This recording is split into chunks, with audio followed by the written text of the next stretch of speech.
All right, welcome everyone. We are glad that you're here. Thank you so much for coming. Make sure you get some cookies or chocolates or something to keep your energy going. I want to remind everybody that this is a regular city council meeting, so we have our rules of decorum in place. First and foremost, please put away all of your cell phones. They are only allowed out as authorized by state law under section 551.023. Also, please remain quiet during the meeting unless you are called upon to come to the podium. Please do not call out or speak out. Raise your hand if you have something you wish to say, and if appropriate, we will direct you to the podium. When you come to the podium, be sure to state your first and last name and what ward you live in. So at this time, if you would kindly put away all cell phones, I'm going to call the meeting to order. Please rise for the pledges. I pledge allegiance to the flag of the United States of America and to the republic for which it stands, one nation, under God, indivisible, with liberty and justice for all. Honor the Texas flag. I pledge allegiance to thee, Texas, one state, under God, one and indivisible. Okay, we currently have a quorum. And City Secretary, can you tell me about proof of notice of the meeting? Yes, the notice of this meeting was posted on July 29th by 2 p.m. Okay. Are there any public comments, City Secretary? We have one, Mr. Rick Stevens, Ward 5. Okay, Mr. Stevens, would you approach the podium?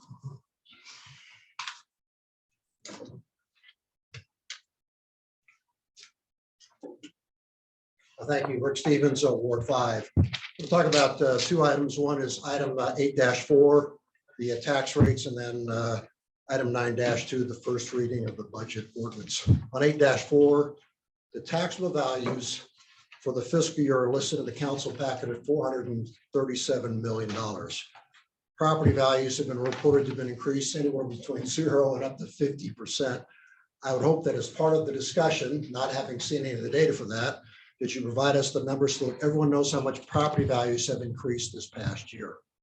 This is important because page 19 of the budget that the city manager submitted to the council shows only a 3% increase in tax revenue year over year. That'd be significantly less than what would show up in property values. There doesn't appear to be any statement of the proposed document about the city strategy regarding property tax revenue. I would ask, what is the strategy?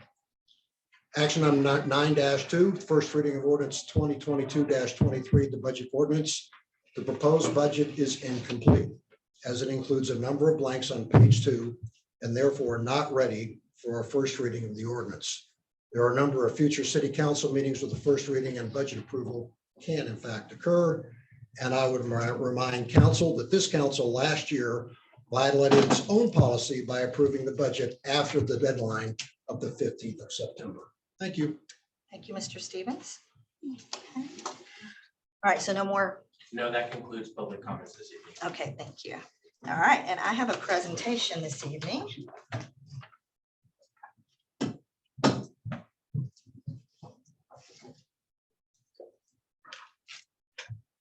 Okay, this presentation is to Giovanni Gonzalez for her 20 years of service to the city of Alpine. Giovanni Gonzalez started her career with the city of Alpine on June 3rd, 2002, in the receptionist position at City Hall. She was the first person who greeted our residents and provided outstanding customer service to the citizens of Alpine. After 7 years of service as the receptionist, Giovanni assisted in the administration of justice as the municipal court clerk. During her 4 years as the municipal court clerk, Giovanni served under 2 municipal court judges and worked with multiple prosecutors. She then went on to serve as the records clerk under the city secretary, where she administered the city's records management program and assisted with the preservation of our city's history. During Giovanni's tenure as the records clerk, the finance director, Megan Antrim, identified that Giovanni would be a great asset to the finance department. Giovanni transferred to the finance team in 2014, where she was in charge of accounts payable, capital assets, and assisted with accounts receivable and payroll. Giovanni is retiring this month after 20 years of service to the city. She has been an integral part of city operations for the last 20 years, and the city truly appreciates her service to the residents of Alpine. Giovanni, on behalf of the city and the residents of Alpine, I wish to present a plaque to you. If you'd come on up, commemorate your service. And we wish you great luck on your future endeavors.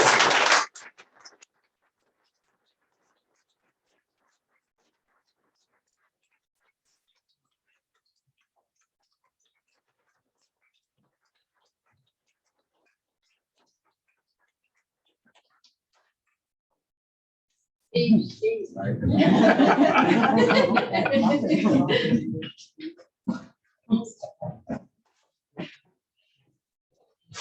Thank you. Well deserved. Thank you.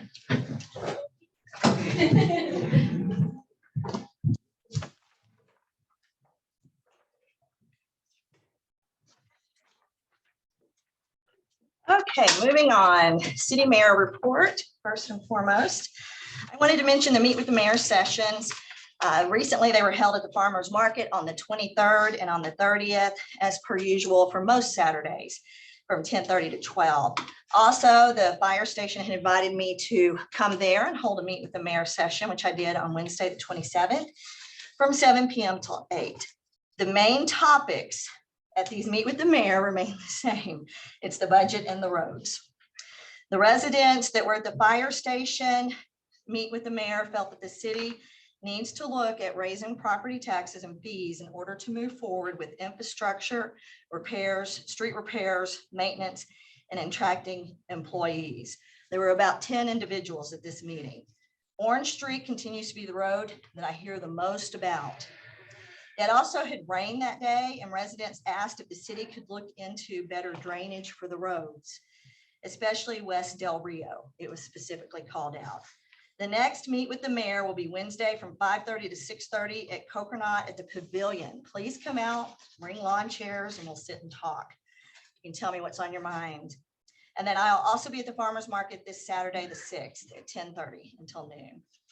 Mr. Garcia has recently bought the Granada Theater and the Saddle Club, and he has invited me to come there on Tuesday the 9th from 5:30 to 6:30 for another Meet with the Mayor. Another issue I wanted to mention are drones. That was a big topic here recently on several of the community Facebook pages. Residents are concerned about drones flying around their property.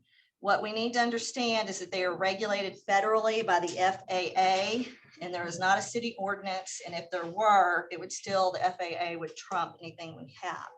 So if you're disturbed by it, call APD if you have a complaint about a drone. Also on Thursday, the 21st, Sewell Ross hosted the West Texas Rural Philanthropy Days event. Dr. Robert Munoz and Lori Johnson asked if I could come and welcome our visitors, and so I did so.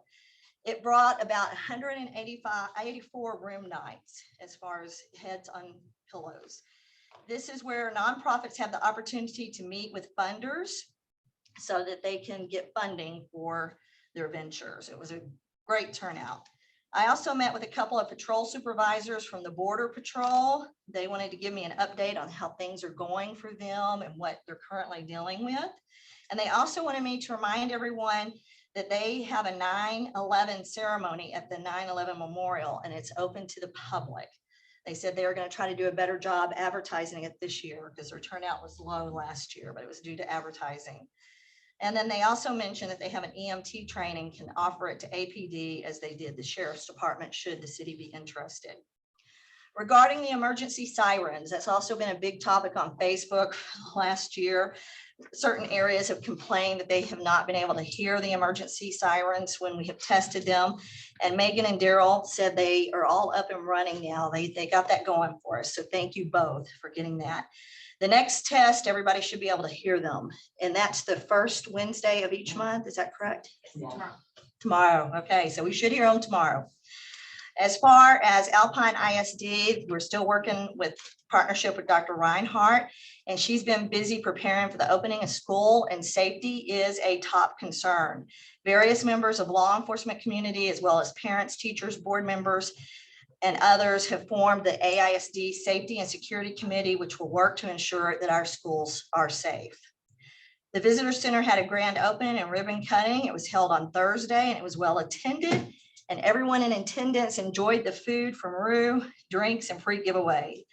We should all be very proud of our Visitor Center. It is wonderful. As far as the entertainment events around town, the outdoor play, You're a Good Man, Charlie Brown, was outstanding. And I want to offer kudos to the Sewell Ross Theater Department. This past weekend, we also had Viva and had a great turnout. Everyone had a lot of fun. So just know that good things are happening here in Alpine, and we should be very proud of our city. The Sewell Ross Small Business Development Center, I met with them yesterday, and they are a great resource for our community. They offer free trainings to help our small businesses and small business startups. Their trainings are virtual, face-to-face. They're self-paced e-learning also. They have things such as startup planning, record keeping, tax planning, marketing, customer service. And then clients will get a resource guide that has all of the information and resources that a business owner might need. And they will have one tailored specifically to Alpine. It's expected to be in this week. All of this is at no cost. The only one that does cost is if someone wants training on QuickBooks, because you have to buy a license. You can find information about these training and other resources at their website and on their Facebook page. But this is a great service that they provide for our community and also for established businesses, not just new businesses. All right, and that concludes my report. There's no city attorney report this evening. City manager.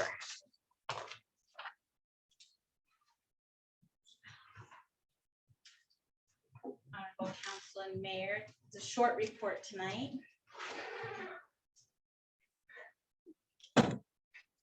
I was fortunate to attend a DRIP meeting. It's an interesting concept. It's a disaster risk infrastructure project. So this is just the exploratory phase.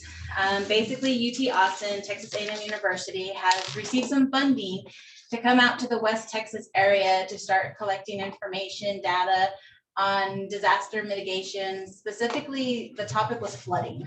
And our region, Presidio County, Hudspeth County, Brewster County, and Jeff Davis County were all present, whether it be county judges, EMCs, or city personnel. We spent about 2.5 hours just really throwing out what our needs were for the community. And across the board, every county and city in this area basically said we need a flood map.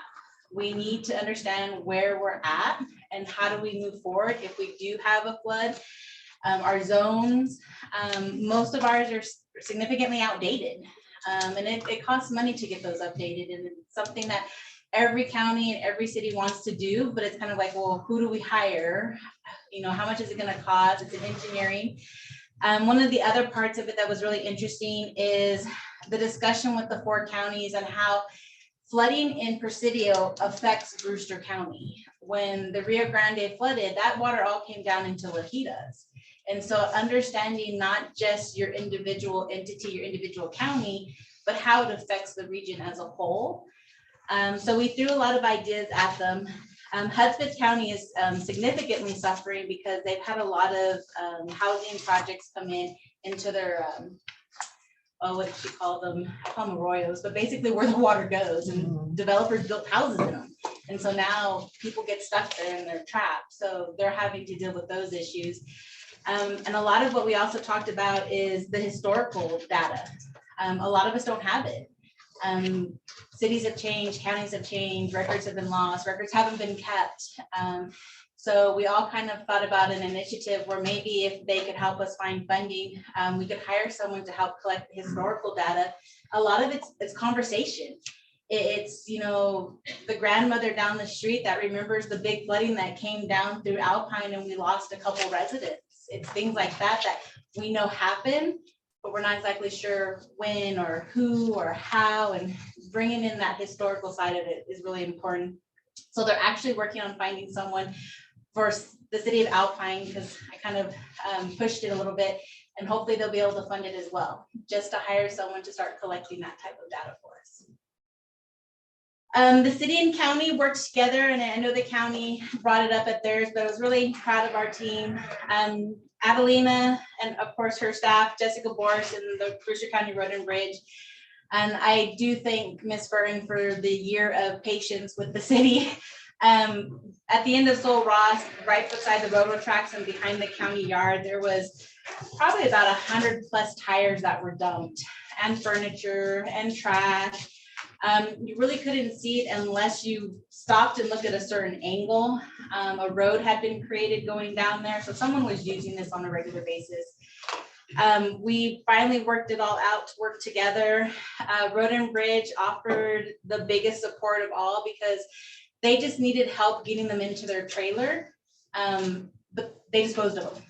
They just needed the extra hands to get them there. Adelina and her crew picked up the couches, the broken chairs and stuff like that.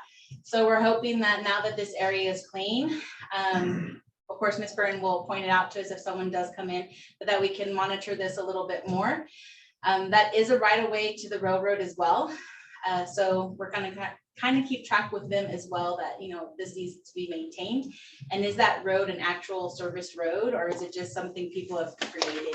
I know when they pick up the railroad individuals, they'll kind of create little roads to pick them up off the train. So we don't think it's associated, but we want to make sure. That way we can try to block off people from getting there. Whose property did that end up being? Is it? So this is where, because it's the county on one side and the railroad on the other, it's ideally they're both responsible for it. It's the right of way in the alley kind of side. It's not owned by the county, but it's not owned by the railroad, but it's not owned by the city. So we work together to clean it up. But we really do want to talk to the railroad because it was right off of their line. It looked like someone was just dumping stuff, but we don't know if it was someone local, if it was the railroad crew because they've had all those equipments coming back and forth. So we're going to monitor, but it was a lot. It wasn't, Yeah, this there wasn't wasn't even like a trailer one-time. down there. Yeah, this wasn't a one time. Well, thank you on that. The other two items, I just wanted to get this on your radar, well use. So, and then Mr. Daugherty is on the line or on Zoom. I've been working with the utility department to reinstate the use of the Daugherty well. The city used to access this well for water supply up until about 2005, 2006. It was one of the regular wells that we would pull from.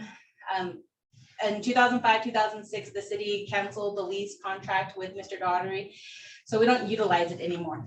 The importance of this one is it's in Sunny Glen. It has been maintained.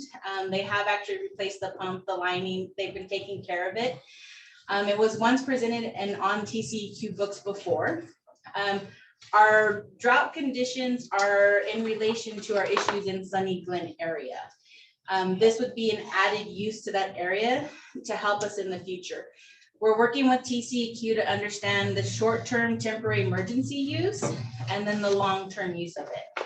Ideally, I would like to recommend to council after we get all of our ducks in a row, long-term use, and have Mr. Potton create a contract with the Daughertys to be able to utilize and pull that water from that well.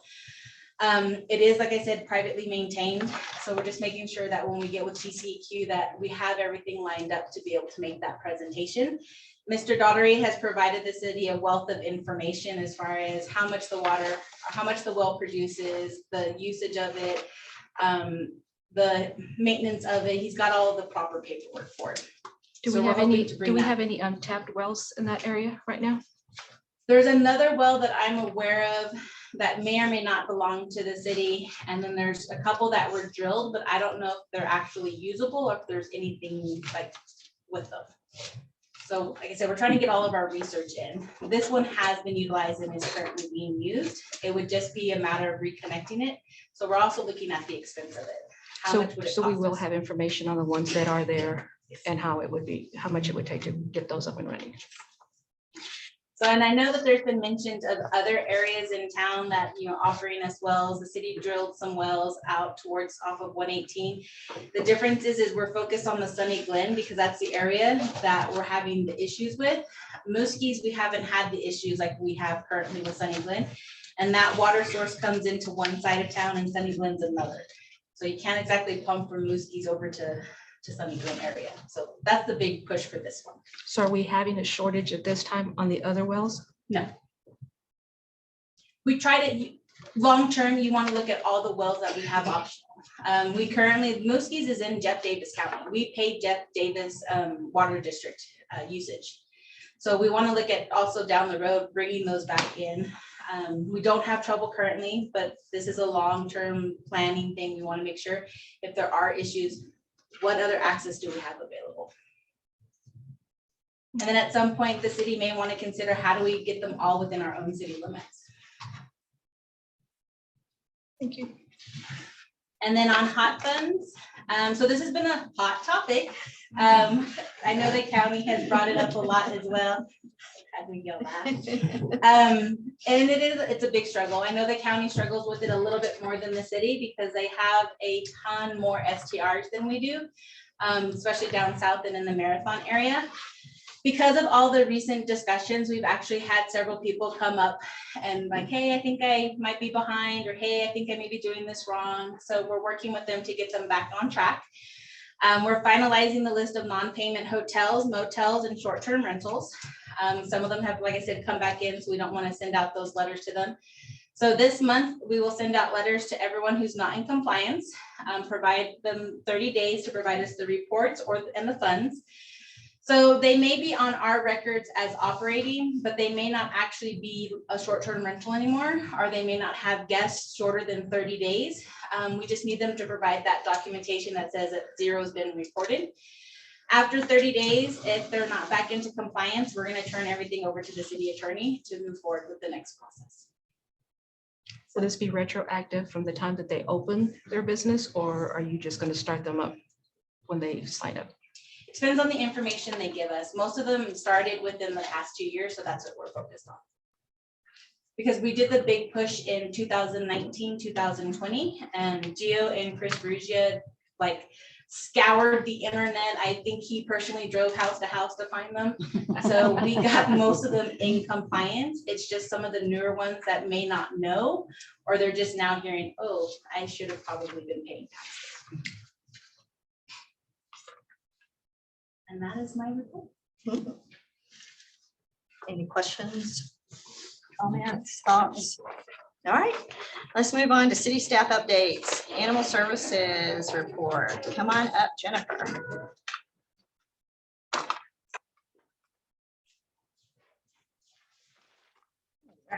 Get my notes here.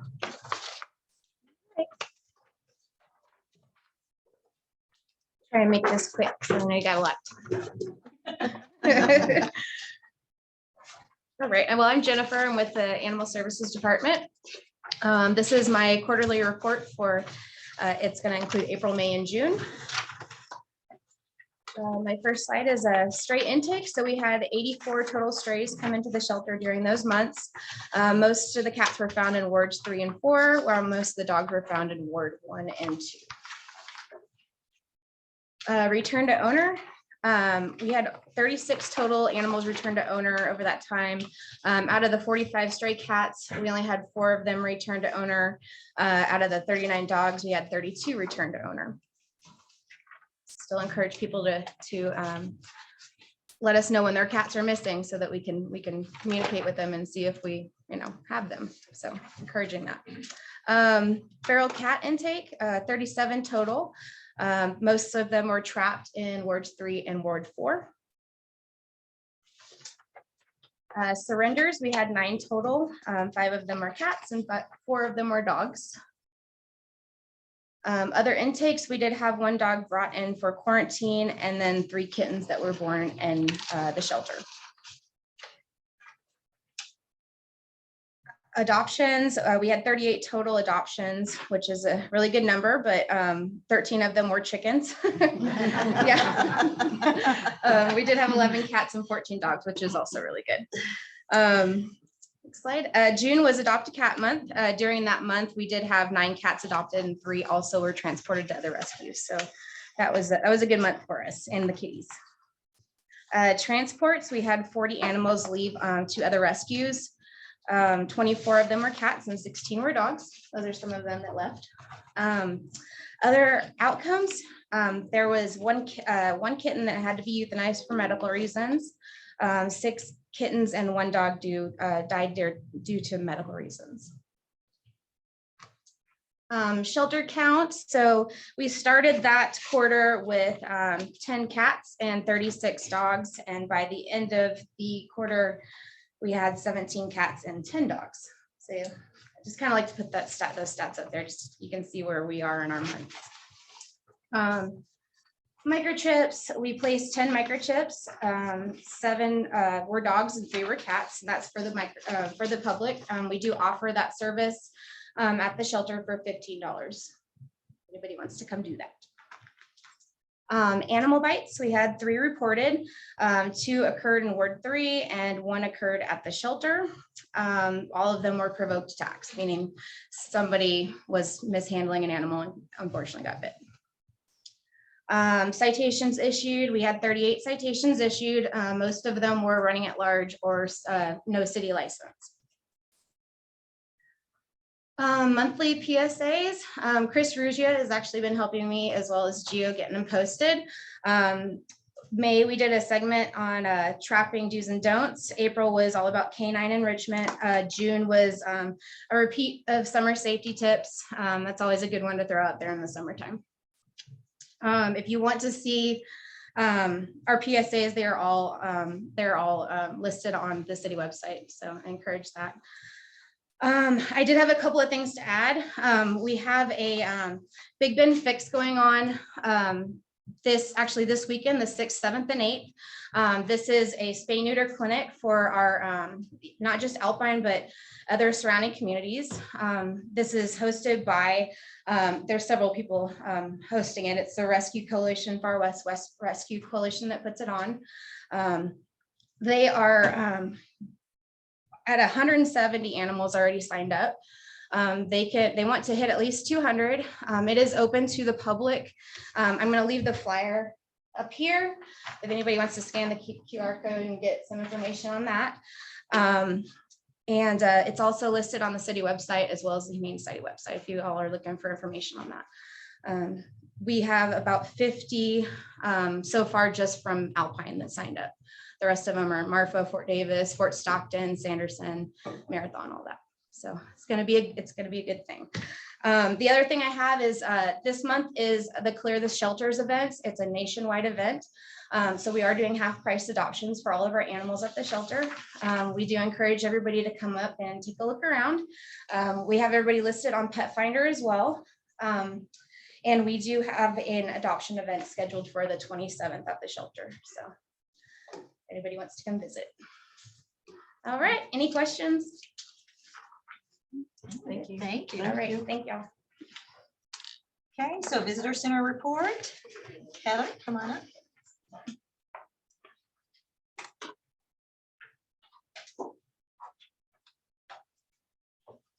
Hello, my name is Heather Yaden. I am the tourism coordinator, so I run the operations at the Alpine Visitor Center. As you already heard, we did a open house ribbon cutting on the new addition. So the official ribbon cutting and open house was kind of pushed back because we got the construction done right before I went on maternity leave. We figured with Viva Big Ben going on in town, it was a good time to go ahead and welcome everybody to see the new facility. We want to thank everyone that joined us and our partners from the hotel and lodging industry that continue to help us make Alpine a place that people want to come visit. If you want to go to the next slide, and the ambassadors came out, and thank you all for coming out to help us cut the ribbon. The visitor center open house, we had the food by, like you already said, food from Rue. We had a lot of giveaways, just the Visit Alpine new stuff that we've been working on. We had a special koozie done that has us as a music friendly city, which is a official designation by the state. So that was really popular with the music event obviously going on. And we'll probably hold those for like the next time we'll use them will be Art Walk, another big music event, and then also the Bluegrass Festival. So we had some of our new giveaways are specific for certain events, and the koozie was definitely probably the most popular one that we had.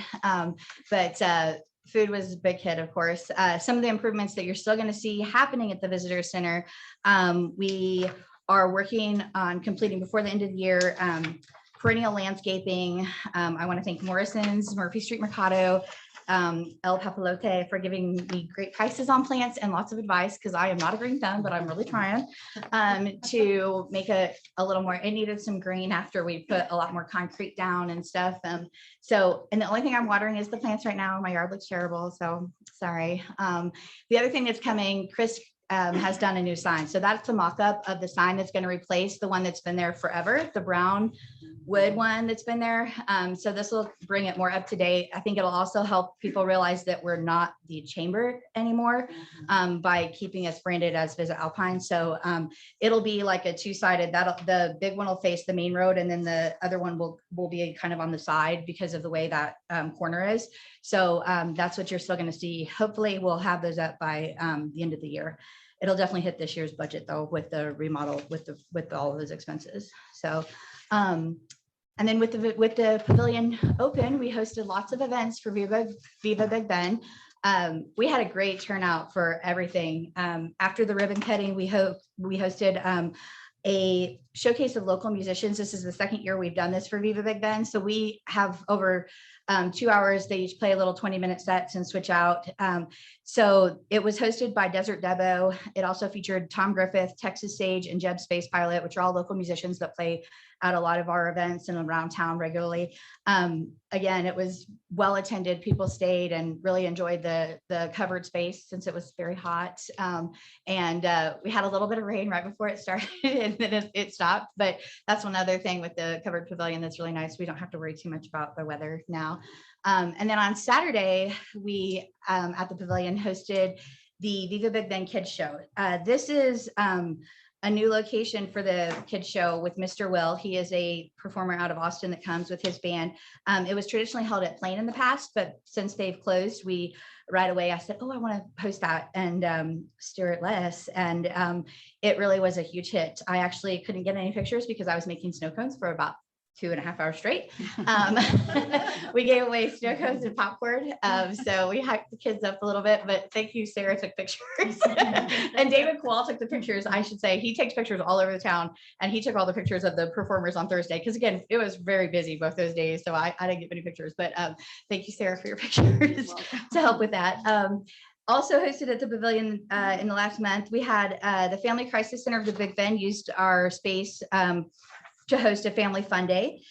We sponsored the music for this. Again, we're a music friendly city, so we're always looking to add music to any events. We had a few too many, provide the entertainment. There were bouncy houses donated, face painting, food, lots of fun. The attendance was estimated at around 200 people for that entirely free event. Again, it rained right before, and then it cleared out for us. Thankfully, originally they were going to put the bounce houses on the street, but with the way the yard was set up and everything, we decided to go ahead and do it on the yard, and that worked out way better because of the wind that came with the rain. But it was great, and they're hoping to make it an annual event. So that's something that, again, we're happy to host because it's free, open to the public, and it provides some entertainment for tourists and Alpine residents alike.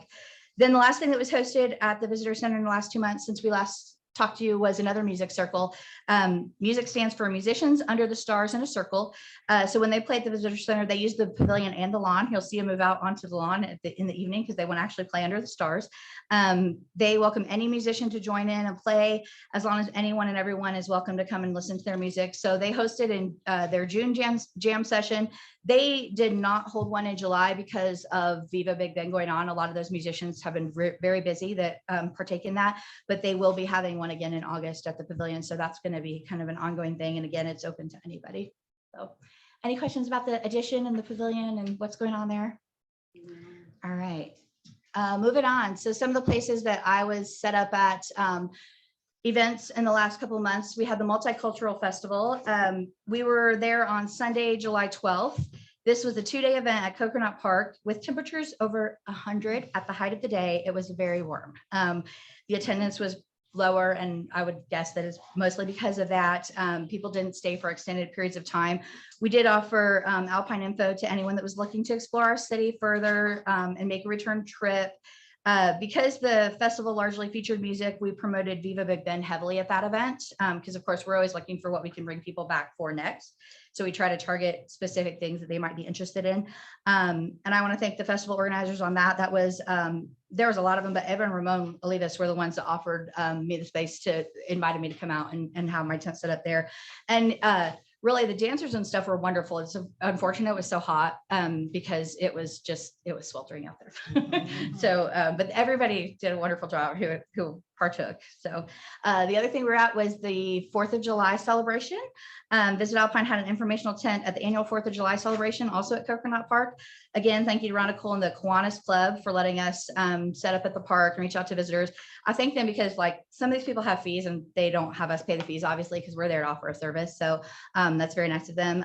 There was a large number of out-of-town guests at this event.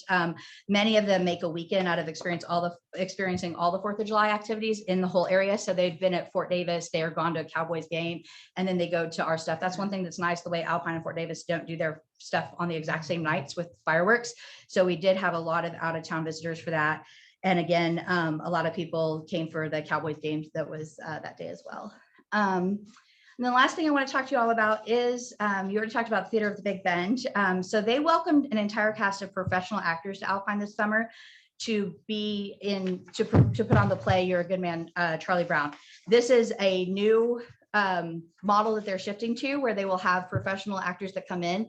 They're hoping that that will allow them to add additional shows every year instead of just one show a year, and to bring back kids theater camp and also bring back some kids shows. So they did, you know, they applied for hot funds to continue to build their program. But what we did with them is we modeled a press kit similar to what we put out for the Alpine's new festival, the Spirits of the West, this last year. So we had a lot of success with that, sending it to news stations in El Paso, San Angelo, and in Midland, Odessa first. What we do is we send it out and we send it, we're providing digital content. So it's easier for news stations to pick it up. With anything with Saul Ross, the nice part is that they have their own film crews, so we don't have to pay for that additional piece of it. So they put together the piece. I just helped them with kind of the lay of how to put together the TV information, since that's my background. And we're gonna do that again with the Big Bend Ranch Rodeo coming up and the Saul Ross Rodeo coming up, because again, we can utilize their film people for a very low cost. It's basically costing about nothing, just people's time to put those together. And they got picked up by the Midland Odessa ran the story in its entirety. El Paso did a interview with the director, Brett Scott. And the nice thing, again, we sent video. So it's not just him talking, they got to run the video over it and people could see it. And then they also were picked up by a San Angelo station. So we hit all three of them and got good press on that event. And then lastly, I don't have a slide for this, but I have done some Visit Alpine info bags and giveaways for additional events lately. We did 250 bags for the West Texas Philanthropy Days that the mayor spoke about. We did get some of those returned back to us. We reutilized them for the university is giving them to new faculty coming in. So, and that's something that Alpine ISD does and some of the doctor's offices and the hospitals do as well. So we have a couple of those made up. We did about 125 giveaways for the Legends Golf Tournament that was put on at the Alpine Country Club. And that was something that sometimes we've done info bags in the past, but a lot of those people are people who are from here and coming back to visit. So we did more just giveaways, not so much of the information. We ended up giving about 100 of the koozies to the Art Walk for their sponsors event that was on Thursday night. So they have already had some of the new giveaways stuff, and then they ran out of, they used everything that I sent on Thursday, and we replenished with like 150 of the new stuff for the Viva VIP party that Art Walk helped put on Saturday. So we've been giving out lots of the stuff. Again, it's mainly just driving people to our website to check out Alpine and make plans to come back and visit us again. So, any questions? You've done a great job. Thank you. I really enjoyed that Mr. Will show. I know I'm not a kid, but boy, that was really good. It was fun. Yeah, I mean, I'd been to it at Plain, but Stuart stopped by and he said it was the largest kids show audience they've ever had. And I think we need to keep doing that. That was great. I agree. That's Great exactly turnout. what the space is built for. It really was perfect. And it was so much safer not to be close to the road because they had the whole yard to play in and everything. So it was definitely well attended. And I mean, overall, everything, I didn't get to as many Viva Big Bend events this year with having a new baby, but everything I went to was just very well attended. So Chris will be able to give us more specific numbers. He spoke in his last presentation to you all about the new Zartico dashboard that's going to tell us exactly where people were and how they were spending their money. So he will have those for Viva the next time he talks to you guys. So we'll have very specific information. Thank you. Thank you. All right. Thank you. Thank you. Thank you. Okay, moving on to public hearings. All right, public hearing to obtain citizen views and comments regarding the second and final reading of ordinance 2022-07-01, an ordinance annexing lots 2 through 12, block 1, Allen addition to Brewster County that is adjacent and contiguous territory to the city. Is there anyone here to comment on this? Okay, see none, moving on.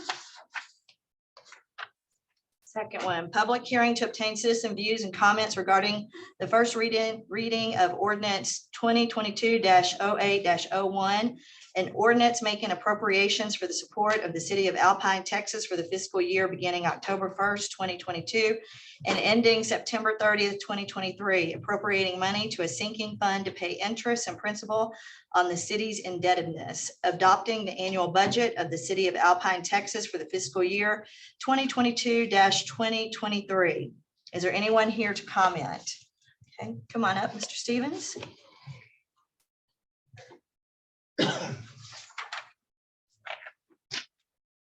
Thank you, Rick Stevens, Ward 5. I've already commented that I don't believe it's ready for approval for the first reading since the budget is incomplete.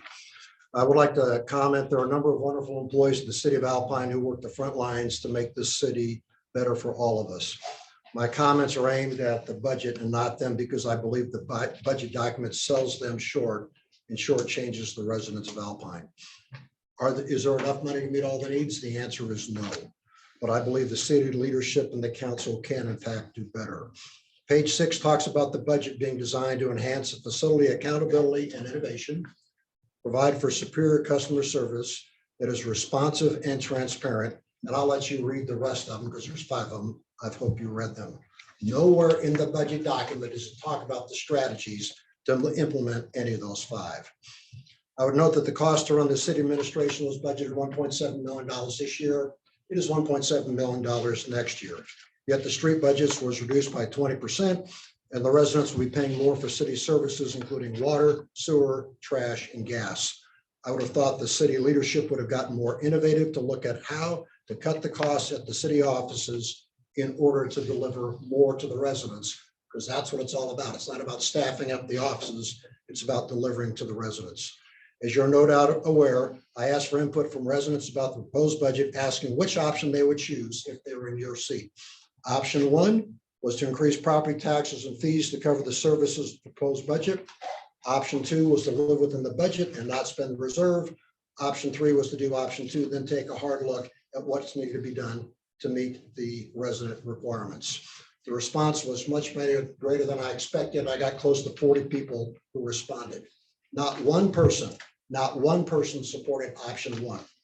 About 2/3 supported option 2 and 1/3 supported option 3.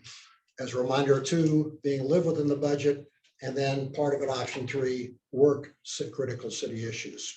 Bottom line, do not raise property taxes from a tax rate standpoint, and the feedback was live within the property valuations as they're stated.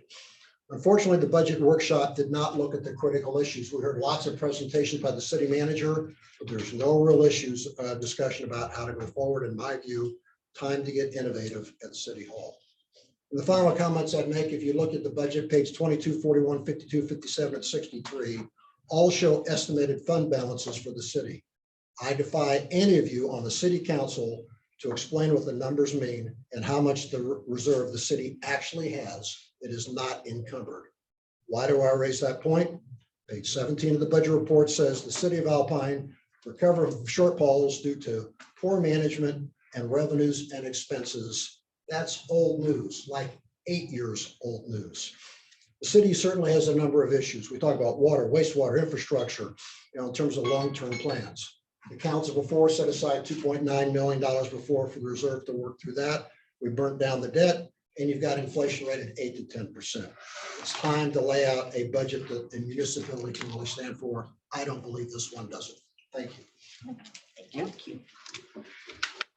Okay, number 3, public hearing to obtain citizen views and comments regarding a conditional use permit application allowing applicants Stephen and Elizabeth Wood to establish a mixed-use occupancy residential and commercial business with a detached commercial kitchen on premise. The property is located at 209 North 13th Street.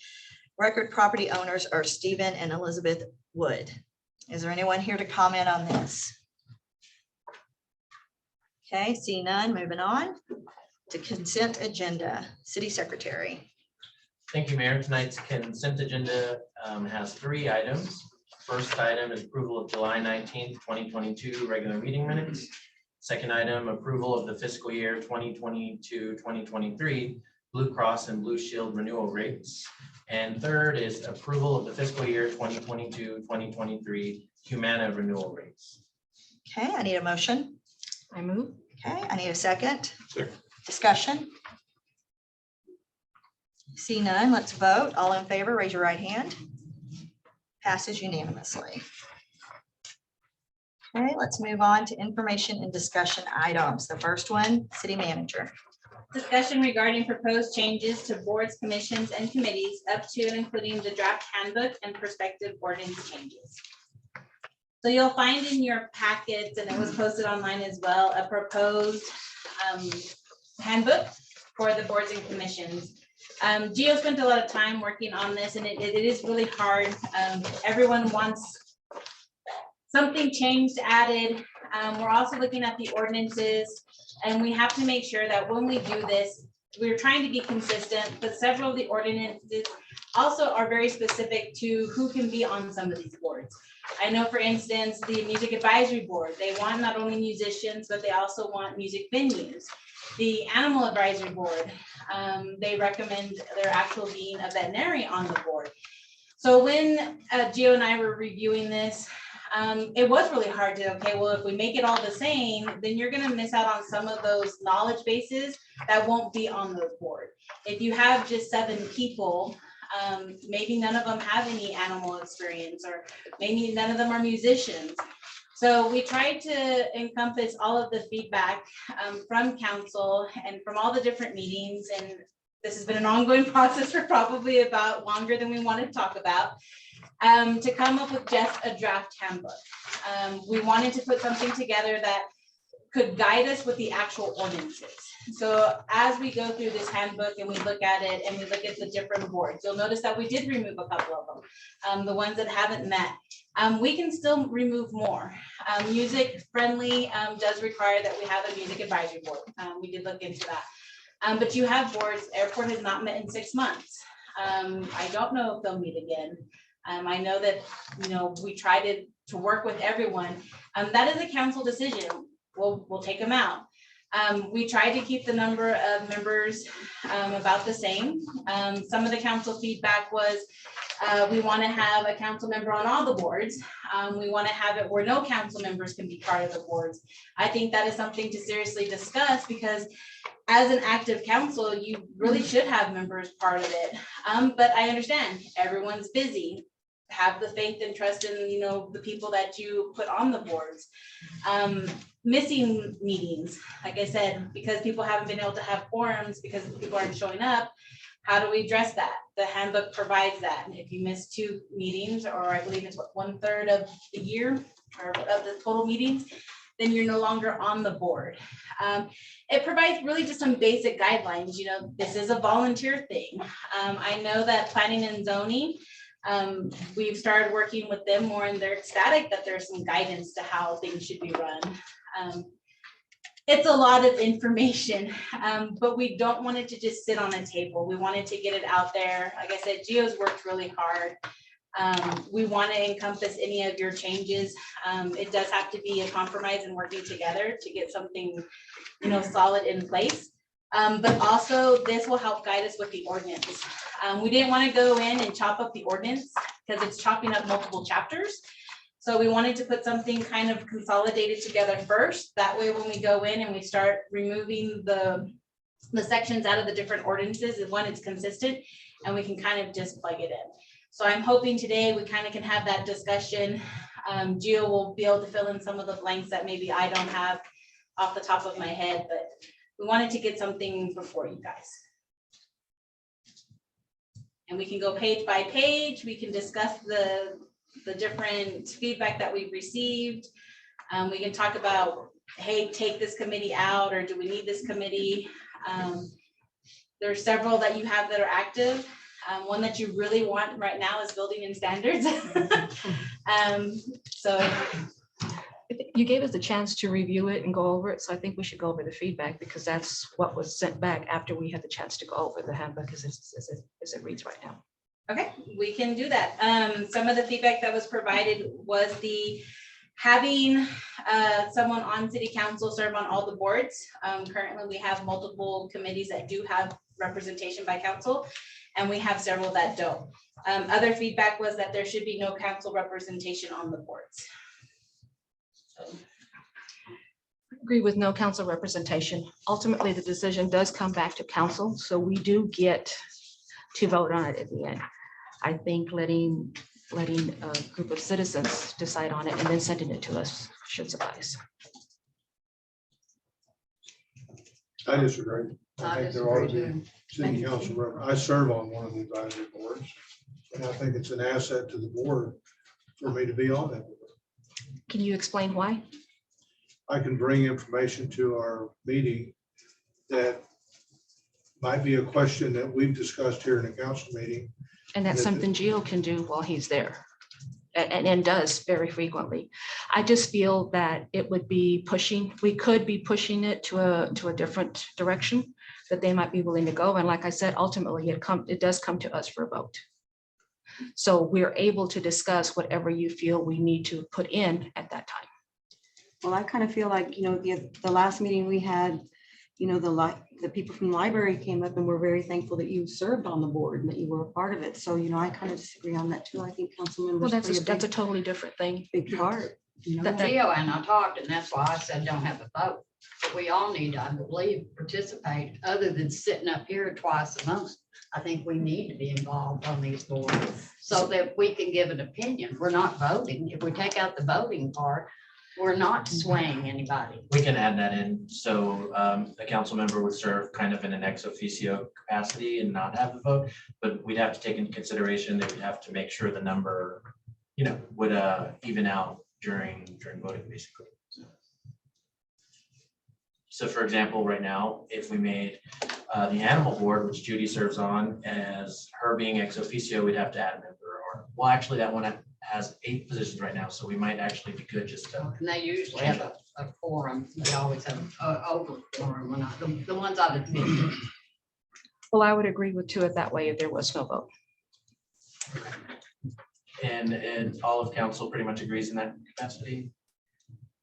Yeah. Okay. And I think as council, we need to agree that not just a few people take on each of these that we are willing to put in so that there's not just 1 or 2 serving on. I all. agree. I Right. think we all ought to be on We each should something. have one at Absolutely. least.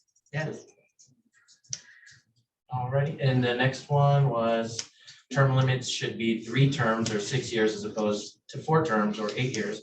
The only reason I had added 8 years is because, we don't have too many people dying to get on these boards. But I mean, 6 years is great as well. It would kind of align with what council's terms are, so it's up to you all. I agree with 6 as well. Are they all 8 right now? Right now, there's not really term limits. in Right. place, And I think without that, we end up with the same people serving, and there's nothing wrong with that because these people care about our city and they're willing to put in the time. But I think we need to be sure that we have different perspectives. I think the 6 years going with the council members' terms. And they can always be reappointed. Yeah, Mhm. you just don't True. really want someone. Well, I have a question of curiosity. You said that members of the boards have to be registered voters in Brewster County.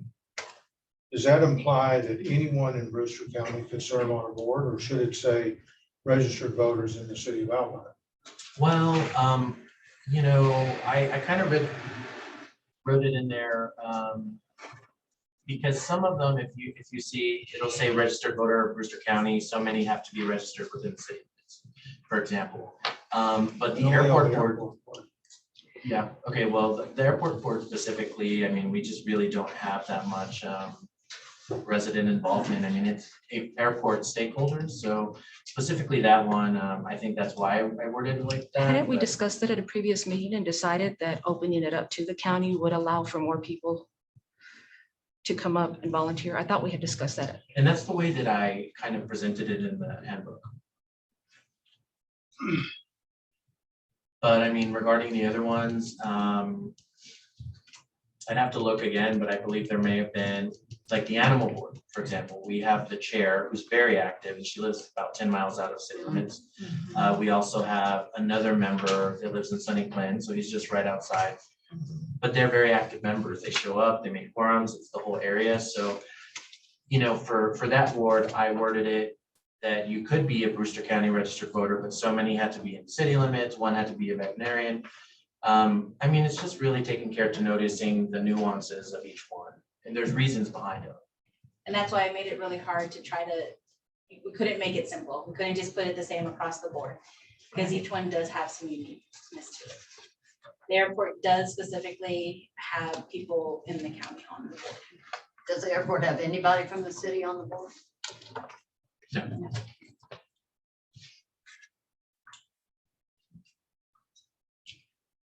And again, the airport board hasn't met in about 6 months. Abel, do you feel that there is a need to have the board? Do you feel there's a need to have the airport advisory board? Well, it's currently in the ordinance, but yes, they can rewrite the ordinance. Like, she's trying to ask, what's your thoughts? And then you- Since they haven't met. Yeah. I have to think about it. Didn't want to put on the Get spot. back to his things.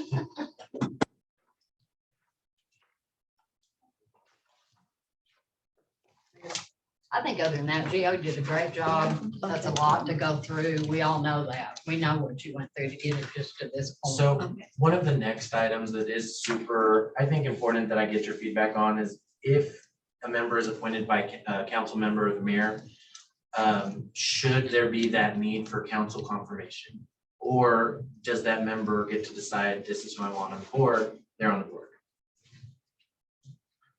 Always been council confirmation in the past. I feel that we shouldn't. Whoever we decide on, say I decide to put someone, it's because it's someone that I choose to represent me. It's going to have their values and their ideas are going to align with what I want. So I don't feel that somebody else should have a say in who I want representing me on those boards. Same thing for them. I would offer them the same thing, that I don't think it is right for me to decide who they want representing them. But I do think we ought to pull them out of our own wards, or you're stacking these committees. I don't think they need to be stacked. If so, why am I elected? Why are you elected? Why are you elected? Why are you elected? We don't want one board and get them all from Jerry's ward, and then they make decisions for the whole town. But didn't we discuss that too at one of the first meetings and y'all wanted to open it up because there I weren't that didn't many want to open people? it up. No, I did not. I'd have to go back and look at my comment, but I'm sure. I it was didn't say no. you specifically. I just said as a council, but we did discuss that and I think there was a lot of It was divided. agreement. It was divided. We did discuss it. Yes. I don't know if About an not individual having council boards member could together. appoint somebody and just, it happens. I don't think they're individually you might have that power legally. I don't, because these things probably should come back before the council. Like, it's always been, for the most part, you'll approve whoever is appointed. Is there an ordinance that says that it needs to be? There is, so the ordinance would have to be changed. Oh, yeah, but I mean, And that's the And we purpose. could We're do trying to that, use right? We're trying to use the handbook to guide us to change the ordinance. Instead of putting all of the ordinances and, making all the changes, try to get this as the guidance to go in and do it. and right now, how it's written in the handbook, each one of you would be able to appoint somebody subject to council confirmation. And we need to keep in mind that we're very limited when we're just with our board. I mean, a good indicator of that is the number of vacancies that we've had. I haven't had any trouble putting people on my plate. I call them and ask. Judy, them I'm if not, they want to be on. when I speak, I'm not specifically speaking directly to you. I'm Well, speaking just- as a whole. I'm Okay, not ladies. Speaking to you, I'm speaking. Thank to you, one at a everybody. time. Councilmember Rodriguez, continue. So I think we need to remember that it's kind of hard. That's evident also. I mean, when we have elections for city council, sometimes it's hard to get people to run. Sometimes it's difficult. I think we do need to try, but sometimes it might not be. Council.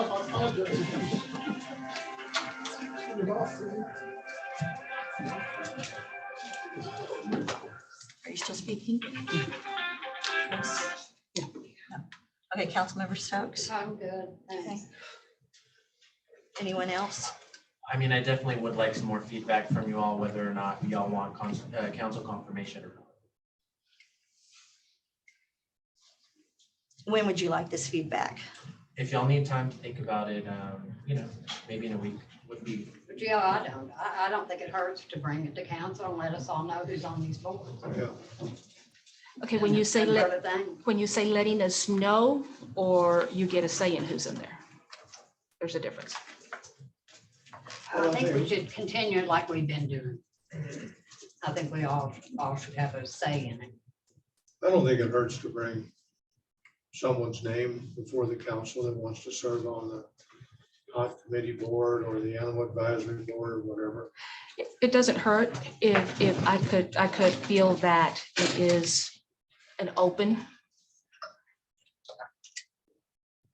We all know that I have tried to get somebody on here that this council has major dislike for. You can tell when they get up and speak by facial expressions. And I knew coming in that there was no way I was going to get that person on one of my boards, and sure enough, it didn't happen. And this council is very good about not giving reasons as to why. If we're going to do that and voice or disagree with who I want representing me, I think I at least need to know why. If somebody knows something that I don't, that they're a convicted felon or they're not a voter, registered voter, then by all means, but it should be something other than just, we don't want it. So I have 2 for council confirmation. Anybody else? 3?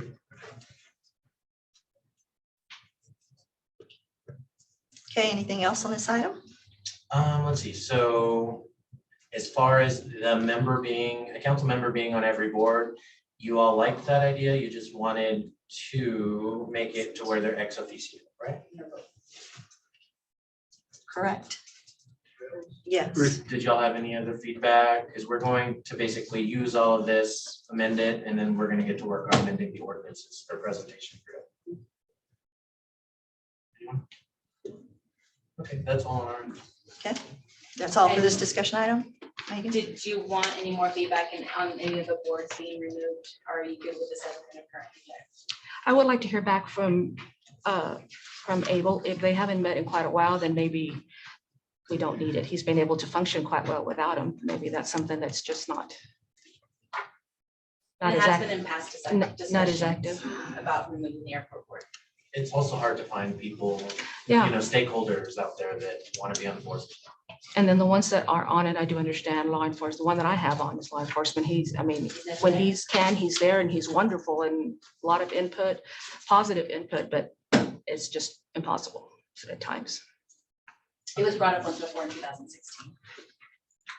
Okay, we did have one resident who wanted to speak. Is that okay? Sure. All right, Karen, come on up.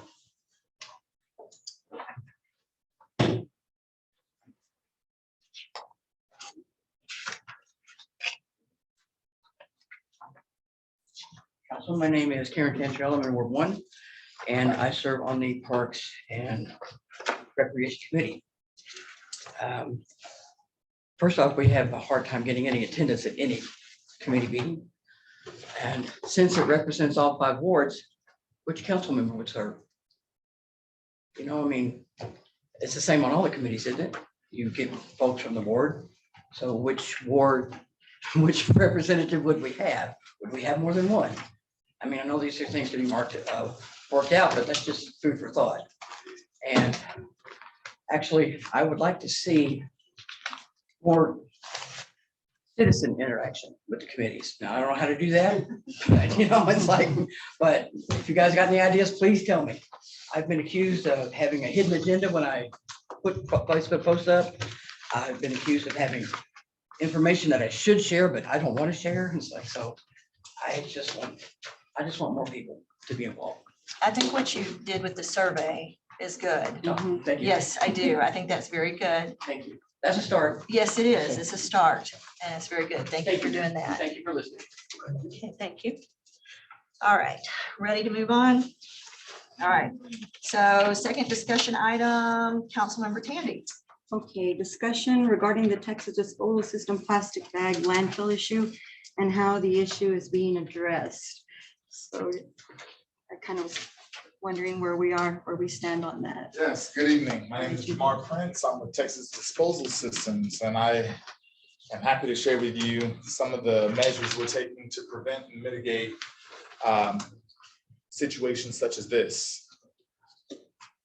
We are in the process of adding additional labor to pick up litter at our landfill. That's one measure. Another measure is we're also in the process of installing a 30-foot high fence that will catch litter, and this will be similar to the exact same fence we have in Creedmoor at our home office and our primary landfill. So we're going to be doing that. And then number 3 is we have increased efforts to compact and cover waste when dumped to control windblown litter. So we have several things in process to prevent. Now, keep in mind, there's no way to 100% guarantee that litter won't or debris won't fly, but we're going to do everything possible to ensure that it doesn't. Okay, yeah, that answers a lot of questions, and I'll be able to get back, to the person that contacted me regarding this issue. So thank you for that information. Very welcome. What is the estimated time for that fence to come up? We processed the purchase order today. So they're going to get back to us, but we expect it to be very soon. Like within a month or? I hope so. I don't want to commit to that because we haven't gotten confirmation, but I think it should be around. It's a big effort. Yes, and just to be clear on that, we're doing 1,000 linear feet. That does not encompass the entirety of the landfill property, but it's the area that we've identified that we believe is the most problematic and will be to the most benefit. Is that the area that shares a fence line with the rancher that was here a couple of months ago? Yes, ma'am, it does. The entire landfill property shares a fence line with this, with that property owner. So this portion that we're fencing, the answer is yes. This portion that we're putting the high fence on, yes. The entire property is surrounded by. But this is the most troublesome area. Yeah, I'd also like to highlight that we've been out here since 2012, and we've always been a very, very good neighbor to Alpine and our neighboring rancher. Thank you. Thank you. Thank you very Thank much. you all. Thanks for addressing it when it needed addressing. Yes, thank you. All right, you guys have a good evening. Okay, anything else on discussion item 2? All right, moving on to discussion item 3, Councilmember Tandy. Okay, discussion regarding the paving on Orange Street. I've had lots of people contact me regarding this issue. They talk about they're having to realign their vehicles because the road is neglected. And, I rode my bike out there. It is really hard to ride your bike out there. I know that we keep patching it, but is there something more that we can do for this? Orange Street is just the worst. So part of it was paved as part of the bid contract that was awarded in 1920, not the full Orange Street. I have spoken with Eddie's team. We didn't contract any additional paving. We completed that big project this year with Jared. So we didn't add any new roads under that project. He is gonna go out there and take a look and see if he can't do some, kind of like what he's done at like Country Club Estates, where they kind of do like a backfill to it. They fill it in. It lasts for a couple years. It's better than where it was. But this is one of the streets that he has mentioned before, along with 20-something other blocks that really need to be completely repaved. So he's gonna try and fix it. I can't give you a time frame between his seal coating, his potholes, road cuts, and he's short staffed. I have asked him to work weekends if necessary, let the guys, bring a little extra money. But it's hard for them. How many employees does he need to be full staffed? I think he would be happy with 10. And how many does he have now? If he doesn't lose another one, I believe he currently has 6, 7, but one of them is on workman's comp. So he doesn't assist with the paving. Thank you. And then he does pull the parks crew. So the parks crew does come in and help, especially with some of the dump trucks bringing in material and then telling people to stop, flaggers. So out of those 6 that they have, all of them are able to pave? They're not qualified pavers. We don't pave. We don't have equipment to pave.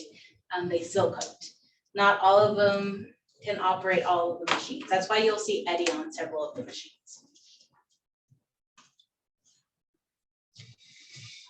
Okay, anything else on discussion item number 3? Okay, discussion item number 4, city manager. So as of 4:50 this afternoon, Sylvia Vega, who's the tax assessor, collector, and I were still going back and forth. In order to set the tax rate, it's a 9-page worksheet that we go through and we plug in not only the current appraised values, but last year's as of a certain date, which we pulled the report as of July 21st. And we go through and we just kind of, it's a big formula. You go through each of the line items, you put in the numbers, you have to look at your sales tax, you have to look at what was returned the prior year for property taxes. So we haven't been on the same page as far as my calculations don't match her calculations. At the time of this report being put together, she still didn't have access to the software. So she actually has a truth in taxation software that she can go in and it will help her do a lot of those calculations. I'm currently showing a different no new revenue than what she's showing. Her estimated is about 0.45 and mine is a little bit higher at 0.47. But we're going back and forth. It's where did you get this number? How did you get this number? I did, like I sent her an email earlier today. My calculations don't come out to the same numbers. I am doing all of mine by hand, so I don't have software to plug in numbers. So if I make a mistake, she can easily catch it. We are working through that. Once we know better what the no new revenue tax rate is, that's what makes the difference. As I kind of explained before, when our appraised values go up so high, which they did, our no new revenue tax rate does go down. So we're looking at that to make sure that what I come up with and what she comes up with matches. We don't want to be off because that does determine how much money we can foresee bringing in for the fiscal year. The other thing that Sylvia and I have been discussing, or we've kind of mentioned, is our collection rate. We don't collect 100%. So she has us averaging 96% the past 2 years. Before that, we were at 98%. So that does make a slight difference. And then, of course, we have to take into consideration our debt. So we get our debt rate set first. And then the difference is our M&O. And so what the M&O comes out to is what we actually will bring in for our general fund. So I'm not able to give you an exact number because I don't want to give you the wrong number. Once we know the no new revenue tax rate, then we can go in and I have a spreadsheet that the city has used, the county has used, That basically shows you what the increase percentage wise, whether it's 1/4%, 1%, 2%, 3%. The spreadsheet does go up to 8%, but that was when we could go up to 8% before having to go out for voter approval. We're also making sure, because it makes a difference with our voter approval rate, it makes a difference with our de minimis rate. So because I'm off and from her, it's figuring out what the difference is. It's not thousands and thousands of dollars, but unfortunately, it does make a difference in that tax rate. So once I get more information from her, I know that Betty Jo was going to help her a little bit this year as well. I'll reach out and just make sure my numbers are lining up with hers. And then I can get something in place. I will send that to council, of course, before the next meeting so that you have it. But as of right now, we're looking at about a 0.42 or 0.45 million revenue. And so also remember, that means we're bringing in the exact same amount of property taxes. Well, that's not true. We're bringing in roughly the same amount of property taxes as we did last year. So that's not an additional amount of money. We may get a little bit more from new property values, but it's not significant. But I wanted to at least provide you the certified tax bill so you can see. And that's where we get all of our information from. Thank you for your time on that. I know it's been frustrating. Yes, thank you. It's a lot of asking, okay, where did you get this number? Where did you get that number? And just, we have to verify with each other. And poor Denise, because we've asked her for the same report 4 times. And the values haven't changed. Any other comments on discussion item 4? All right, let's move on. So action items. The first one, approve the second and final reading of ordinance 2022-07-01 and ordinance annexing lots 2 through 12, block 1, Allen addition to Brewster County. It is adjacent and contiguous territory to the city, approving a service plan for the annexed area. I need a motion. So moved. I need a second. Discussion. Okay, see none. Let's vote. All in favor, raise your right hand. Okay, passes unanimously. Action item number 2, approve the first reading of ordinance 2022-08-01 and ordinance making appropriations for the support of the city of Alpine, Texas for the fiscal year beginning October 1st, 2022 and ending September 30th, 2023. Appropriating money to a sinking fund to pay interest and principal on the city's indebtedness.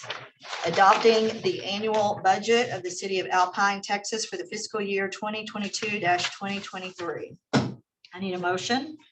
So moved. I need a second. Discussion. I know we have a balanced budget. We were provided with a balanced budget, but it was by further dipping into our reserves, however minimal that may be, and increasing utility rates. All our utility rates are going up. I feel that the services that we are providing to our citizens are the same, and we're going to be charging them more for that. Everybody did wonderful. I want to commend everybody on here. The police department, fire department, building services, streets, building maintenance, sewer, everybody went down on their budget. City administration went up quite large amount up. I feel like we're letting our citizens down. What should be going up is our services to them. And instead they're going down. And When they're you talk paying. about city administration, are you talking about administration, that single department? Are you talking City about government, administration, human resources, what I consider administrative offices, that has gone up. Everybody else went down on their budget, which I applaud everybody. They saw that we had issues and everybody went in there and they cut in a little bit. That went up quite a bit. So human resource did go up because I went from a part-time and I made it a full-time position. The person that was in that position was serving part-time finance, part-time human resource. So we moved them out of finance and made it a full-time position. I understand why. I mean, you've explained that to us on the other meeting. And then there's going to be an assistant hired to and all that. Like I said, I just feel that we're in at a time where things are really hard here. We're asking our citizens to pay more money, taxes are going up, everything's going up. Everybody should have been cutting down instead of going up substantially. And that's what I feel happened there. Like I said, I think we're paying more for the services and I don't think that's right. I also have an issue on the proposed projected amounts. Inflation, we're allotting 4% and 4.5%, 4.5%. Has inflation not been a little bit higher than that? And if it is, we're projecting kind of low. What is our plan or what are we going to do by projecting so low? So I've been monitoring the Standards and Poor's, and I also look at, I can't even remember the name of it right now, I apologize. And they're estimating inflation to be about 2.3% at the end of this year. 2%? I go with what I have access to. And we can project a lot higher. I chose not to project higher. Well, to me, like I said, to me, it just seemed a lot smaller and I'm just flabbergasted that they're projecting 2%. So I propose 5% increase for the next 3 years, of 5% at each year, and then only 3% revenue. Because unless we change our revenue structure and we look at fees and taxes, then that's about roughly what we've been increasing. Can you tell me what our total unallocated funds balance is for general and enterprise? So general fund balance is a little over $1 million. Sorry, I don't have the numbers off the top of my head. And enterprise? Enterprise doesn't have anything that hasn't, well, no, it's about 500 and, well, no, I'd say it's about 600,000 that's not already been dedicated. But we keep changing how it's being dedicated.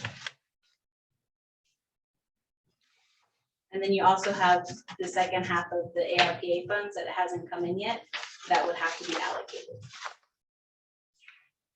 Listen, I just have issues with how it reads. Since we're just, that's just my opinion. Any other comments? Ready to vote? All in favor, raise your right hand. All opposed, raise your right hand. Okay, 4-1. Motion carries. Okay, number 3, approve the first reading of ordinance 2022-08-02 and ordinance amending chapter 2 administration, amending article 5 records management to the Alpine Code of Ordinances. I need a motion. I move. I need a second. Discussion. See none, let's vote. All in favor, raise your right hand. Okay, motion carries. Number 4, approve resolution 2022-08-01, a resolution approving the recommended hotel occupancy tax grant awards from the Hotel Occupancy Tax Committee for the fiscal year 2022-2023. I need a motion. I move. Second. Discussion. I want to applaud the HOT committee for the work that they did on this. I know it was quite lengthy and trying to decide what to do this. I would like to remind them of the heads and beds and to try to keep that in mind. I know it was brought up, Councilor Johnson brought that up a couple of times during their meeting, and I think that that needs to be followed quite closely. I think there are some that should be getting more money because they're bringing in more people, and there are some that I really have to question on whether they're bringing people in. Any other discussion? Okay, let's vote. All in favor, raise your right hand. Okay, motion carries unanimously. All right, number 5, approve a conditional use permit application allowing applicants Stephen and Elizabeth Wood to establish a mixed-use occupancy residential and commercial business with a detached commercial kitchen on premise.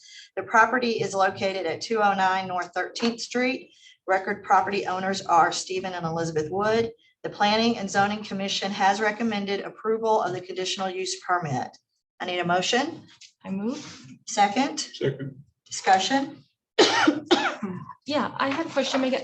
For how long is the conditional permit good for? It's not like a definitive timeframe. It's basically permanent unless revoked. You know, the conditions must be followed. So is there a difference on how we're using it to rezoning? So upon our ordinances or based on our ordinances, it's allowed in any zoning as long as it's approved. But this particular property is located in the C1 or near a C1, I believe. So they'd actually have the option to rezone if they wanted to as well. And were letters Yes, we sent them out to property owners within 200 feet. We also had the publication in the paper and we received no feedback. Mr. Wood, could I ask you to give us a little synopsis of what it is? I guess I have a question is, this is all going to be takeout? There will be no dine-in at all?